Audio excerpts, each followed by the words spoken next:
जवाब दे दिया। इसका ब्रेन में जो ट्यूमर था वो फट चुका था। अब डॉक्टर ने कहा फिर भी आप लोग बोलते हैं तो हम ऑपरेशन करते हैं। ब्रेन को ऑपरेशन किया गया। 3 ऑपरेशन होने के बाद भी ये संतुलित नहीं हो पाई। आखिरी में डॉक्टर ने भी कह दिया कोई भरोसा नहीं है। तब हॉस्पिटल की ही एक नर्स ने कहा, जी रायपुर में महाराज आए थे तो मैंने कथा में सुना था सारी समस्या का हल 1 लोटा जल होता। शंकराचार्य हॉस्पिटल का नाम बाबा भोलेनाथ को 1 लोटा जल चढ़ाकर बेटी के शरीर पर लगाया और 1 बेलपत्र लेकर उस बेटी के पास रखा। डॉक्टर ने सब तरह से मना कर दिया। तब कह दिया था डॉक्टर ने कि इसका ब्रेन काम करेगा कि नहीं करेगा पता नहीं, पर बाबा की कृपा से इसके ब्रेन ने काम करना प्रारंभ करा और आज ये स्वस्थ है। बाबा की कृपा है, इसलिए हम इसको कथा के पंडाल में लेकर। ये शिव तत्व है। ओ घड़ी बोल बम का नारा है, मेरे बाबा दया करना, मैं तेरे भरोसे,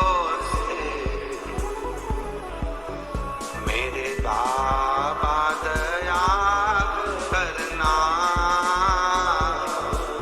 मैं तेरे भरोसे, ना घर के भरोसे ना परिवार के भरोसे, ना घर के।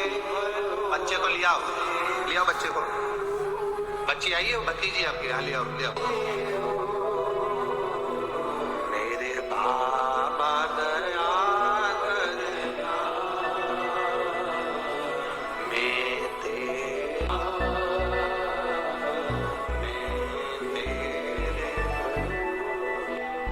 भगवान शंकर के भरोसे क्यों ना।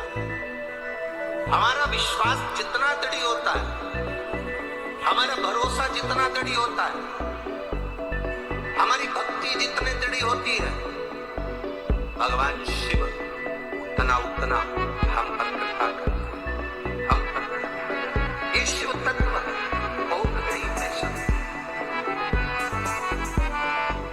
दयालु है शिव, भोगड़ी है शिव। उसकी कृपा बिना नहीं हो सकता संसार का कोई। महाराज राजा सगर यज्ञ करे पर इंद्र को भय लगा कि मेरी कुर्सी ना चले जाए, मेरा पद ना चले, मेरी कुर्सी ना चले जाए। मुझे भय व्यक्ति को उसकी कुर्सी जाने का, उसकी सत्ता जाने का, उसका वैभव जाने, ये भय, ये उसको भय लगता है। तो इंद्र को भी भय लगा कि मेरी कुर्सी ना चले जाए, मेरी सत्ता ना चले जाए, मेरा वैभव ना चले जाए। इंद्र को भय लगा। अब करे क्या? इंद्र ने अश्वमेध यज्ञ के अश्व को चुरा लिया। अश्वमेध यज्ञ के अश्व के घोड़े को चुराया और चुराकर उसको कपिल मुनि के आश्रम में ले जाकर मारा।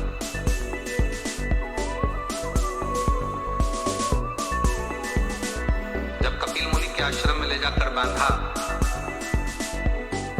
कपिल मुनि के आश्रम में जब उसको बांधा, तब राजा सगर ने मन में सोचा कि भाई कपिल मुनि के आश्रम में ये घोड़ा, राजा सगर को लगा कि उस घोड़े को ढूंढना जरूरी है। उन्होंने अपने 60,000 बेटों को बुलाया और 60,000 बेटों से कहा जाओ जाकर जरा इस पुत्र को, मैं वो घोड़ा जो घूमा हुआ है, अपने पुत्रों को बुलाकर कहा कि उस घोड़े को ढूंढ कर लेकर आ जाओ जरा। अब घोड़ा ढूंढने के लिए गए। जब घोड़ा ढूंढने के लिए गए तो घोड़ा मिला नहीं। ढूंढते ढूंढते राजा सगर के 60,000 बेटों को मालूम पड़ा कि जो घोड़ा है वो कपिल मुनि के आश्रम में बंधा हुआ है। कपिल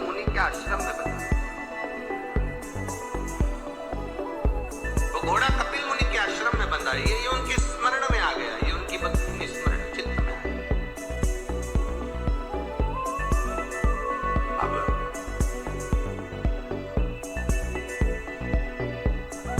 गए 60,000 राजा सगर के पुत्र, और 60,000 राजा सगर के पुत्र जब पहुंचे तो 60,000 राजा सगर के पुत्रों ने जब पहुंचकर देखा तो कपिल मुनि के आश्रम में वो अश्व बंधा हुआ था, वो घोड़ा बंधा हुआ था।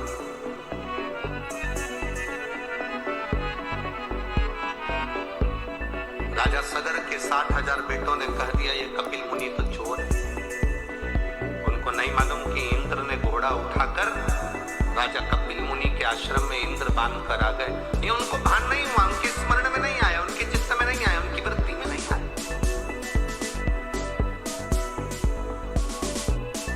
उनके मन में ये भाव नहीं आया। जो लोग कहते हैं गाय के गोबर के कंडे पर धूप छोड़ने से घी गुड़ शक्कर घी छोड़ने से क्या पितरों को मिलता है, वो इस कथा को बड़े ध्यान से सुनना। पितृपक्ष के अवसर पर जितने लोग आस्था चैनल पर कथा सुन रहे हैं, जितने लोग फेसबुक यूट्यूब पर कथा सुन रहे हैं, गो पितर शिव महापुराण की कथा ये कौड़िया में हो रही है, इसको जरा ध्यान लगाकर सुनना, चित्त में बिठाकर सुनना कि धूप छोड़ने का फल क्या है। धूप छोड़ने का फल क्या होता है वो थोड़ा ध्यान लगा, क्या प्राप्त होता है। क्या 60,000 राजा के पुत्रों ने जाकर देखा तो घोड़ा जो था वो कपिल मुनि के आश्रम में बंधा।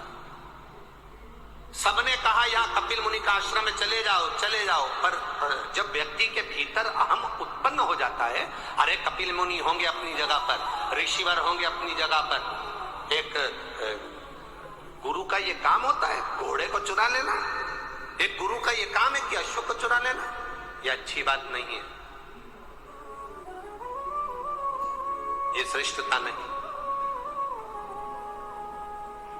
अब लोगों को देखो, कोई झूठा इल्जाम लगाए, कोई झूठ बोलकर अगर इल्जाम लगाता है, झूठा इल्जाम लगाता है, तो उसमें फल कहां मिल पाता है।